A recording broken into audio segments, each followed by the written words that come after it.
Jangan lupa untuk subscribe YouTube channel Metro TV News dan nyalakan notifikasinya.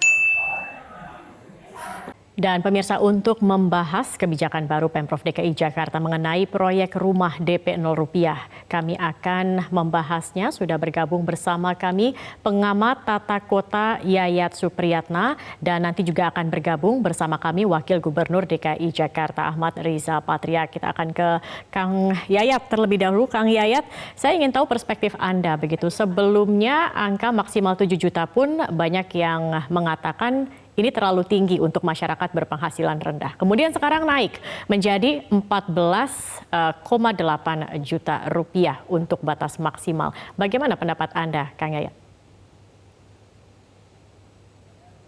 14 tahun 2020 yang merevisi Pergub 104 2018 ini bisa dikatakan mengatakan selamat tinggal kelompok MBR gitu. Ini agak sedikit keras ya, dalam maksudnya begini, ketentuan sebelumnya itu diatur bahwa di dalam peraturan gubernur sebelumnya itu ditetapkan bahwa batas maksimal itu, keputusan gubernur itu adalah 7 juta. Nah, tapi dalam prakteknya kan kita akan bertanya, siapa sih kelompok MBR tersebut? Kalau mengacu kepada keputusan Menteri PUPR tahun 2000, nomor 242 tahun 2020, itu dikatakan bahwa batasan penghasilan itu adalah 8 juta. Sementara keputusan gubernur yang mengatur yang tahun 2019 itu, batas penghasilan MBR itu dikategorikan adalah 7 juta. Yang sekarang pertanyaannya, mengapa menjadi 14,8 juta? Nah, kita harus mendalami apa dibalik makna definisi 14,8 juta.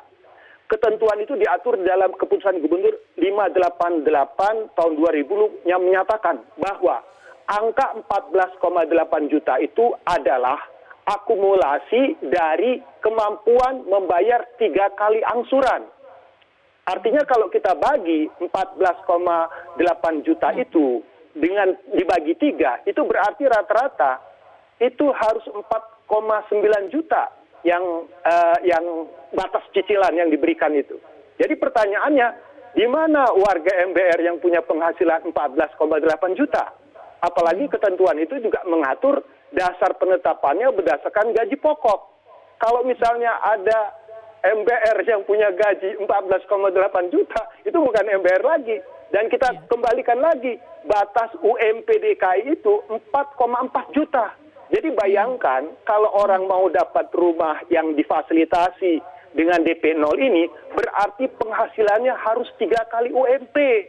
Nah pertanyaannya di mana UMP DKI yang bisa 14 juta? Rasanya nggak rasional gitu. Baik. Nah jadi disinilah perlu ada definisi yang jelas tentang kategori MBR DKI itu yang bagaimana sebenarnya. Apakah mengacu kepada keputusan Menteri PUPR, pemerintah, atau mengacu kepada ketentuan lain? Pertanyaannya, siapa yang menetapkan angka 14,8 juta ini sebagai batas tertinggi? Baik, Kang Yayat, kita akan langsung menanyakannya. Sudah bergabung bersama kami di sini Wakil Gubernur DKI Jakarta Ahmad Riza Patria. Mas Riza, ini jadi pertanyaan, mengapa kemudian batas maksimalnya dinaikkan dari 7 juta menjadi 14,8 juta? Iya, terima kasih Mbak Sylvia, Kang Yayat, jadi semuanya memang tugas kami pemerintah pusat maupun provinsi membantu menyiapkan sandang, pangan, papan ya. Terkait papan atau permintaan memang menjadi tanggung jawab kami ya. Namun demikian di Jakarta ini menghadapi masalah yang berbeda dengan daerah-daerah lain. Pertama, karena di Jakarta ini lahannya sedikit berbeda dengan daerah lain. Yang kedua, di Jakarta ini juga selain sedikit, lahannya mahal sekali harga per meternya. Dan yang ketiga, masalah lain di Jakarta ini banyak sekali lahan-lahan yang masih bermasalah atau bersengketa.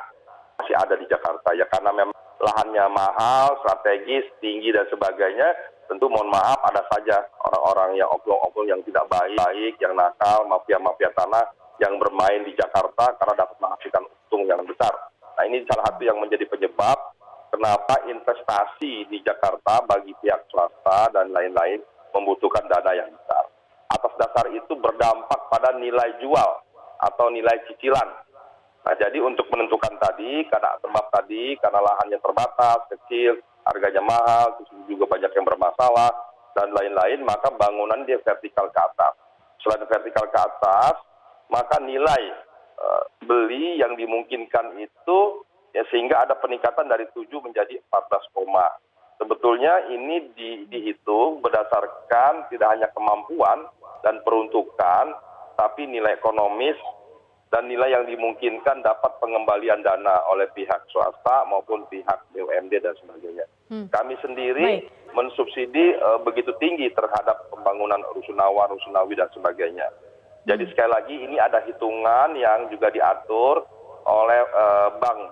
Kan ini disubsidi oleh bank, dibayar oleh bank. Berarti ini sebenarnya tidak berbeda dengan bangunan yang dikomersialkan begitu ya, Mas Riza. Dan juga tentunya ini tidak tepat sasaran seperti program di awal karena harusnya menyasarnya ini kan masyarakat dengan berpenghasilan rendah begitu. Jadi ini agak berbeda atau jadi bergeser begitu untuk sasarannya. Mas Riza, nanti kita bahas lagi Mas Riza karena kita harus jeda dulu. Pemirsa, kami masih akan kembali dengan perbincangan ini, tetap bersama kami di Prime Time News. Baik, kami akan kembali melanjutkan perbincangan bersama Wakil Gubernur DKI Jakarta Ahmad Riza Patria dan juga pengamat tata kota Yayat Supriyatna. Mas Riza, tadi seperti yang sebelum kita jeda iklan begitu, berarti ini tidak tepat sasaran seperti rencana awal karena ini kan sebenarnya sasarannya adalah masyarakat berpenghasilan rendah dan kemudian sebenarnya bagaimana juga untuk skema penghitungan pembiayaannya, Mas Riza? Ya, jadi itu berbeda dengan komersial ya, karena tetap nilainya jauh lebih rendah dari cicilan komersial, dan di sini ada subsidi dari pemerintah ya. Kalau komersial kan nggak ada subsidi, paling kita bantu insentif. Jadi tentu berbeda dari segi nilai. Dan yang kedua, ini juga dimaksudkan supaya lebih memperluas ya jangkauan yang bisa menerima. Tapi sekali lagi, ini memang hitungan ini sudah dikaji, dianalisa, dan ini juga sudah dihitung kemampuan bayar ini secara ekonomis. Kalau tidak, nanti tidak ada yang mau berinvestasi di sini. Karena Pemprov sendiri tidak mungkin dengan APBD yang ada bisa memenuhi semua kebutuhan rumah bagi warga Jakarta. Tentu peran swasta dari pihak ketiga, dalam hal ini swasta, sangat dibutuhkan. Nah, tentu swasta punya hitungan. Sekalipun begitu, kami tetap berupaya supaya harganya murah dan terjangkau, dan tugas kami juga memberikan bantuan insentif, juga subsidi agar harganya lebih murah.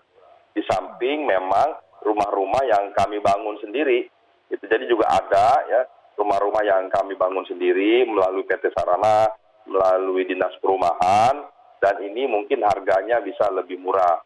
Ini berbeda, jadi kami mengalokasikan umpamanya bagi warga di pinggiran sungai, umpamanya itu tentu mendapatkan perhatian subsidi yang jauh lebih murah, bahkan banyak sekali yang dibebaskan porsinya untuk mereka yang berpenghasilan rendah ini, Mas Riza.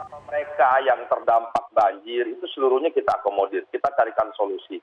Jadi salah satu pembangunan rumah yang dibangun oleh Pemprov, pertama yang memang diutamakan adalah bagi mereka yang tinggal di bantaran sungai.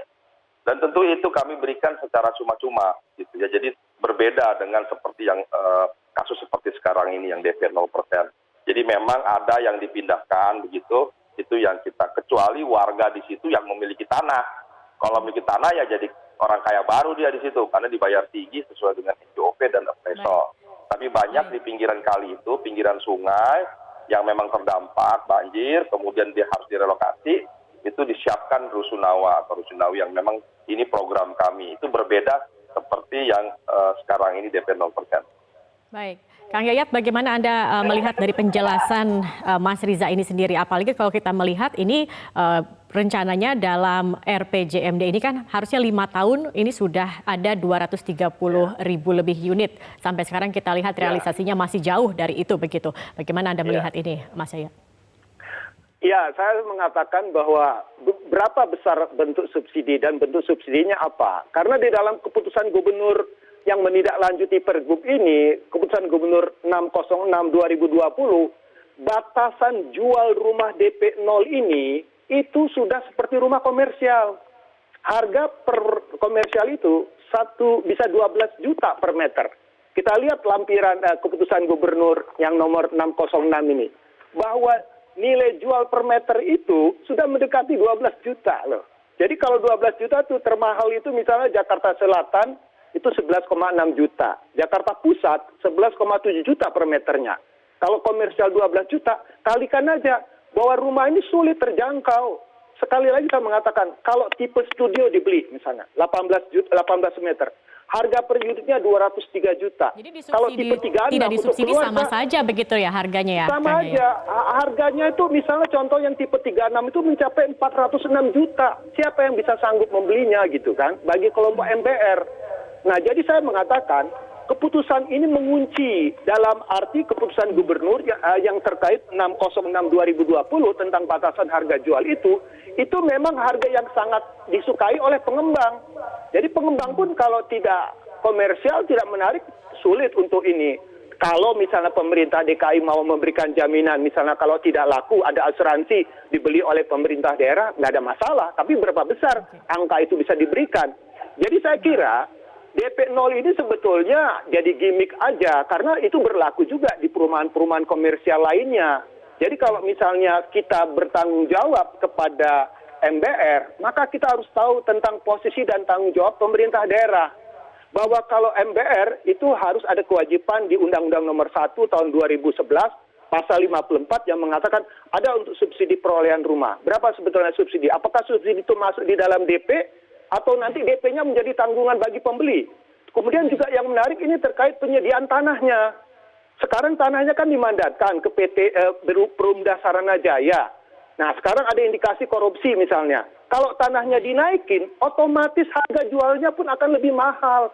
Jadi otomatis harus clear ini sebetulnya. Berapa bentuk subsidinya, berapa ketentuan-ketentuan yang membantu. Karena harga jualnya sudah hampir rata-rata mendekati 12 juta per meter perseginya. Gitu. Baik, sama begitu ya dengan harga mungkin bangunan komersial yang ada di Jakarta saat ini meskipun sudah ada subsidi tadi yang dikatakan oleh Mas Riza seperti itu.